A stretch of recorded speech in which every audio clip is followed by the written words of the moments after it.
ఇవాల్టి ముఖ్యాంశాలు. రేపు తెలంగాణ తల్లి కొత్త విగ్రహావిష్కరణ. సచివాలయం ఆవరణలో తెలంగాణ తల్లి కొత్త విగ్రహావిష్కరణకు ప్రభుత్వం సన్నాహాలు. రేపు సాయంత్రం 6:05 సీఎం రేవంత్ రెడ్డి తెలంగాణ తల్లి విగ్రహాన్ని ఆవిష్కరిస్తారని వెల్లడించిన సీఎస్ శాంతికుమారి. రేపు తెలంగాణ గ్రూప్ 2 హాల్ టికెట్లు విడుదల. ఈ నెల 15, 16 తేదీల్లో గ్రూప్ 2 పరీక్షలు. 33 జిల్లాల్లో 1368 కేంద్రాల్లో పరీక్ష.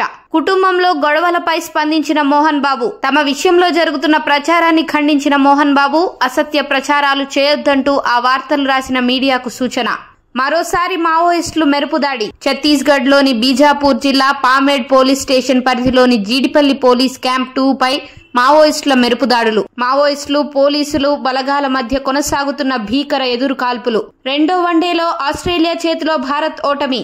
5 టెస్టుల సిరీస్ లో చెరో విజయంతో సమంగా నిలిచిన ఇరు జట్లు. భారత బ్యాటర్లలో 42 పరుగులతో మరోసారి టాప్ స్కోరర్ గా నిలిచిన నితీష్ కుమార్.